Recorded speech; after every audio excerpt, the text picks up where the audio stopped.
मरिचको धुलो म चाहिँ यो घरमै कुटेर राख्छु फ्रेस लिएर आएर अनि soya sauce dark soya sauce यो पनि हाल्दिने अनि अरू केही हाल्नु पर्दैन चिकन चाहिँ लास्टमा हाल्छु किनभने चिकन अलरेडी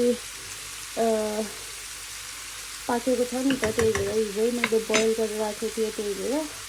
अनि यसलाई मजाले मिक्स गरिदिनु अनि यो चाहिँ अलिक नरम हुनेसम्म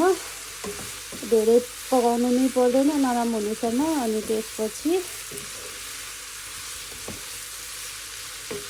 धेरै पाक्नु पर्दैन यसलाई चाहिँ मैले चाहिँ यो सिड लिएर आएको छु यो चाहिँ सिड हो पातलो पातलो हुन्छ यसलाई चाहिँ निकालेर काट्नुपर्ने हुन्छ यो सिड 30 वटा सिड हुन्छ स्प्रिङ रोल पास्ता यो चाहिँ कर्नफ्लावर हो कर्नफ्लावर चाहिँ यो मेरो सिद्धिन भएको छ है कर्नफ्लावर चाहिँ उसको लागि